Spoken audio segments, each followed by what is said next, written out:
Ibrahim. Terima kasih. Yang Ketua, soalan kedua kepada Perdana Menteri. Silakan Yang Amat Berhormat Perdana Menteri. Terima kasih Yang Berhormat Ketua Pembangkang. Seperti yang kita semua sedia maklum, kenaikan harga barang merupakan satu fenomena global yang berlaku di seluruh dunia dan Malaysia pastinya tidak terkecuali. Kenaikan berlaku akibat pandemik COVID-19 dulu, diikuti dengan perubahan iklim yang melampau, dan akhir sekali adalah kerana isu konflik antara Rusia dan Ukraine yang menyebabkan berlaku krisis bekalan makanan dunia. Malaysia, seperti kita tahu, merupakan negara pengimport makanan dan kita terpaksa mengimport sebanyak 63.6 bilion ringgit makanan setahun, sama ada makanan secara direct dengan izin seperti sebagai contoh bawang, seperti kobis, gandum dan lain-lain, dan juga secara indirect iaitu seperti makanan haiwan dan sebagainya yang juga merupakan penyumbang kepada kenaikan harga haiwan tersebut. Sebagai contoh ayam, kita mengimport gandum, bijiran gandum dan soya bean sebagai contoh, dan kos pengeluaran ayam 70% disumbang oleh makanan. Untuk makluman Yang Berhormat, komitmen kerajaan dalam membantu rakyat keluarga Malaysia untuk menangani kenaikan kos sara hidup dibuktikan dengan meningkatkan pemberian subsidi iaitu sebanyak 77 bilion pada tahun ini dan mungkin akan bertambah lagi berbanding dengan peruntukan asal sebanyak 31 bilion pada tahun 2020. Subsidi tersebut, saya boleh baca detail sikit.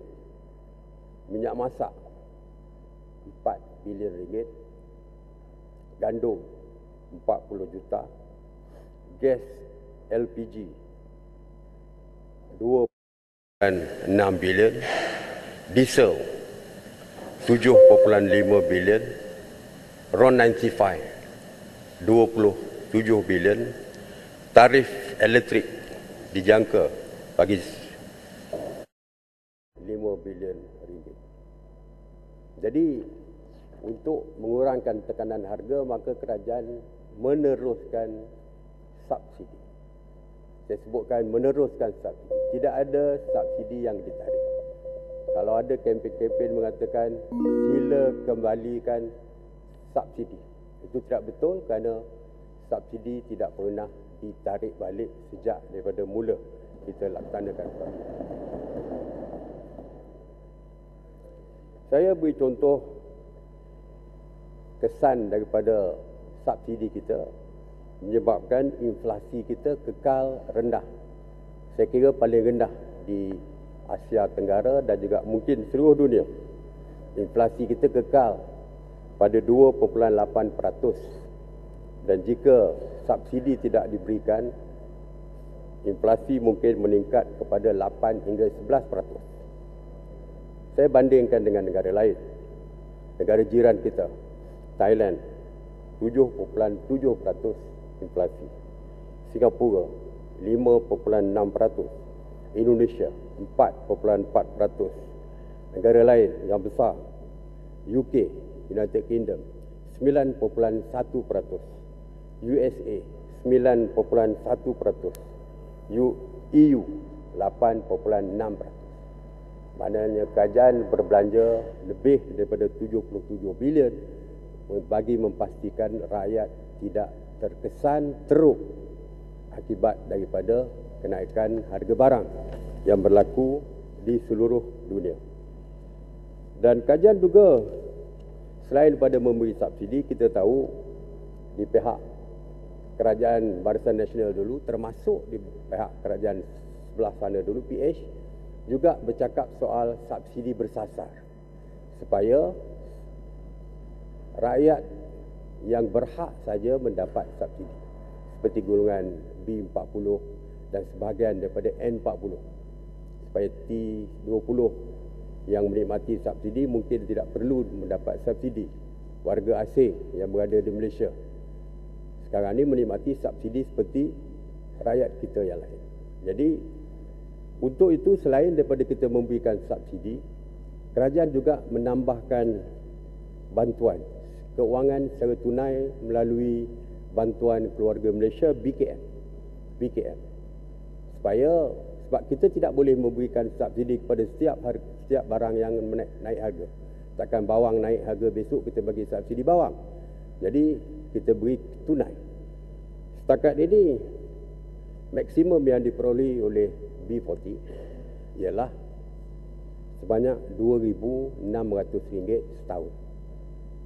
Saya umumkan baru ni, fasa 2 daripada RM400 kita tambah menjadi RM500. Kita tambah 100, bukan kita bagi 100. Daripada 400 bantuan kajian kita tambah 100 lagi menjadi 500, dan keseluruhan setahun sebanyak 2,600.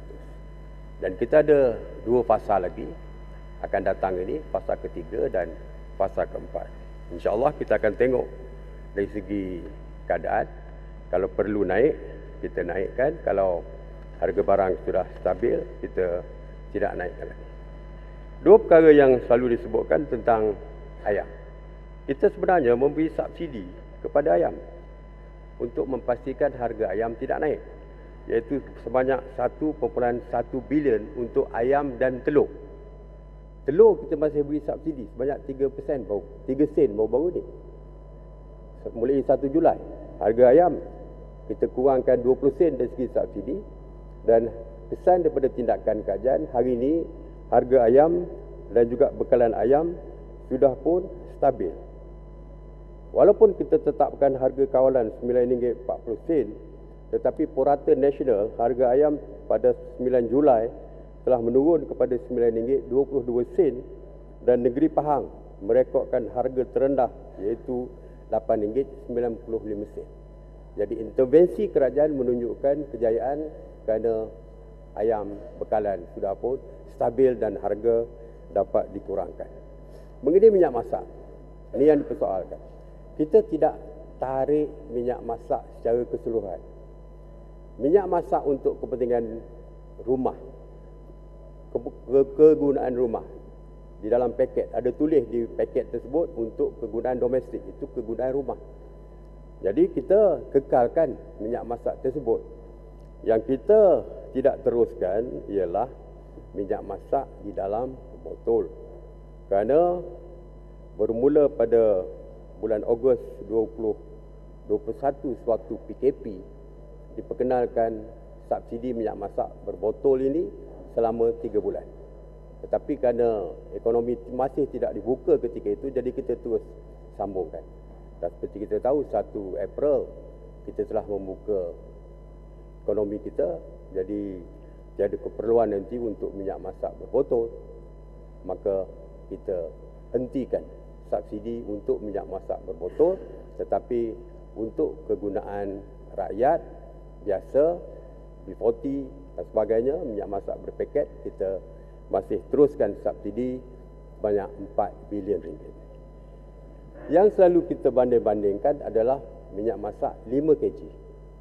Sepatutnya kita bandingkan antara minyak masak dalam paket 1 kg, 1 kilogram berharga RM2.50 dengan minyak botol dalam botol 1 kg.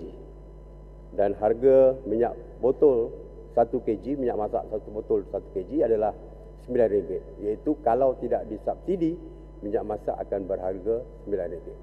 Tapi minyak masak, oleh kerana harganya terlampau jauh bezanya, maka banyak diselewengkan, dan Kementerian Perdagangan Dalam Negeri sedang mengambil tindakan untuk memastikan penyelewengan dapat dikurangkan. Itu perkara yang saya sebutkan, itu sebahagian daripada intervensi kajian. Selain daripada pelan jangka pendek, pelan jangka panjang yang telah saya umumkan beberapa kali mengenai pelan jangka pendek untuk kita mempasti dapat kita kurangkan dari segi kesan kenaikan harga, dan tindakan-tindakan kajian banyak yang kita laksanakan telah berjaya menstabilkan barangan, bekalan dan juga menurunkan harga.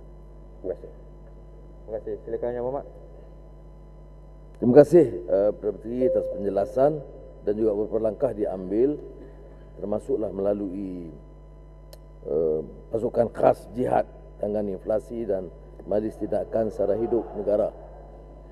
Soal dia penjelasan panjang lebar ialah pendekatan yang konvensional, yang lama, yang tidak ada suatu kesediaan membawa suatu perubahan struktur. Umpamanya Perdana Menteri menyebut kos import tinggi, itu kena ringgit merudum. Ada pendekatan untuk memperkukuh nilai ringgit supaya jumlah import itu tidak meningkat. Kemudian soal subsidi minyak, kita mampu menurunkan harga minyak kalau pendekatan itu secara tersasar. Sekarang ini manfaat minyak itu diperoleh oleh semua. Harga asing disebut oleh Perdana Menteri dan juga T20. Cap katalah B60. Maka kita masih boleh mengurangkan dan menurun bagi kadar yang lebih rendah, bagi B40 umpamanya. Itu yang saya usulkan. Kemudian disebut tentang inflasi. Inflasi ini Perdana Menteri, ikut kita nak guna basket apalah. Kalau barang makanan, tak ada siapa di Malaysia yang percaya harga barang makanan itu 28% atau 4% atau 6%. Pergi saja pasar, saya pergi pasar Kerinci baru ni, memang lebih daripada 8%. Nah, kalau ikut kajian umum lain. Jadi mesti realistik kita. Beban yang ditanggung oleh rakyat itu sangat berat. Dan saya percaya Perdana Menteri pernah menyentuh hal ini beberapa kali. Soalnya apa tindakan? Umpamanya peruntukan. Laporan Ketua Audit Negara mengatakan terus ada ketirisan dan kebocoran. Sebutlah 70 bilion. Sampai betul kepada Komponen Sasa itu, boleh jadi 50, boleh jadi 60. Apa tindakan ke arah itu? Kemudian saya usulkan tentang umpamanya minyak masak, kelapa sawit. Mengapa tidak ada kesediaan menekan syarikat-syarikat besar yang untungnya berbilion ringgit dan memastikan ada kota penjualan dalam negeri dengan harga yang lebih rendah, bukan harga pasaran antarabangsa. Kalau kita buat begitu, dia masalah subsidi ini boleh dikurangkan, tetapi harga itu akan rendah. Tapi nampaknya kerajaan tidak bersedia untuk mengambil tindakan menggesa dan mendesak syarikat-syarikat besar yang untungnya besar. Kalau dia pengeluar kecil, untung ratus ribu setahun, saya tak mau ganggu. Tapi syarikat-syarikat besar yang untungnya berbilion ringgit dari kesengsaraan rakyat, apa masalahnya nak letakkan kota 10-15% supaya memaksa mereka menjual dengan harga yang lebih rendah kepada rakyat. Jadi ini saya harap Yang Perdana Menteri boleh memberi penjelasan tindakan yang diambil secara menyeluruh dan tidak hanya bicara soal subsidi, termasuk subsidi kepada orang kaya. Terima kasih Yang Berhormat. Terima kasih Yang Berhormat. Dari segi subsidi bersasar, saya pun dah sebut tadi, bermula daripada beberapa kajian dah. Tapi sampai sekarang masih belum boleh dilaksanakan. Dan kajian hari ini juga telah pun dan sedang merangka subsidi bersasar tersebut. Tetapi mekanisme supaya tidak ada yang tercicir, tidak ada yang tertinggal. Jadi sedang mencari mekanisme yang sesuai supaya semua yang berhak mendapat subsidi akan mendapat subsidi. Saya pernah di KPDN HEP Menteri. Waktu itu kita nak memberi subsidi bersasar untuk RON 95. Banyak persoalan timbul. Siapa yang berhak dapat? Kita kata kereta 2000 cc ke bawah. ni berbagai-bagai isu timbul mengenai kereta 2000 cc ke bawah. Sebagai contoh, dekat kampung Pak Imam kampung kita pakai Volvo 2000 lebih, tapi harga Volvo tu RM10,000. Dia tak boleh mendapat subsidi kerana dia pakai Volvo cc-nya 2000 ke atas. Sedangkan ada kereta mini yang kecil, harga dia beratus-ratus ribu, tetapi kerana dikurang daripada 2000 cc, maka dia berhak dapat. Jadi ini antara perkara yang perlu kita detailkan. Bagaimana cara mekanisme ini? Adakah kita nak beri untuk membeli gula ataupun membeli gandum menggunakan minyak masak, menggunakan kupon? Adakah kupon boleh digunakan? Ataupun nak menggunakan MyCard untuk membeli dan sebagainya. Jadi ini yang sedang kita perincikan. Saya setuju dengan Yang Berhormat. InsyaAllah kita akan bentangkan di sini apakah cara yang kita akan gunakan dari segi subsidi bersasar. Memang kajian kerugian besar akibat subsidi yang tersasar dan tidak bersasar ini, kerana semua pihak menikmati subsidi yang kita sepatutnya khususkan untuk golongan yang berhak untuk mendapat, iaitu golongan miskin. Saya tadi sebut pasal minyak masak, Yang Berhormat. Saya sependapat dengan Yang Berhormat. Minyak masak ni banyak diselewengkan. Yang pertamanya kerana harga terlampau rendah, RM2.50. Bayangkan harga sebenar RM9. Kalau penyelundup bawa keluar dan jual harga RM5 saja, dia dah untung RM2.50 satu paket. Jadi perniagaan yang sangat menguntungkan bagi penyelundup. Sebab itu kita sekarang sedang mengambil tindakan. Yang pertama, daripada punca minyak masak itu dikeluarkan. Seperti kata Yang Berhormat, pengilang-pengilang. Kita akan audit pengilang-pengilang ini. Kita akan dapatkan detail siapa pembeli minyak masak ini daripada mereka. Yang paling susah, yang paling senang menyeleweng sebagai contoh, repackers, pembungkus minyak. Mereka diberi kebenaran untuk membungkus 1 tan minyak masak contohnya. Kemana minyak masak tu dihantar? Jadi kita akan dapatkan nama detail di kilang-kilang tersebut, siapa penerima minyak masak tersebut. Dan kita akan cek semula. Bila ni Perdana Menteri, orang faham susah nak kaji sampai mana. Bukan kaji dah ni. Bukan kaji yang telah pun dilaksanakan. Sedang dilaksanakan.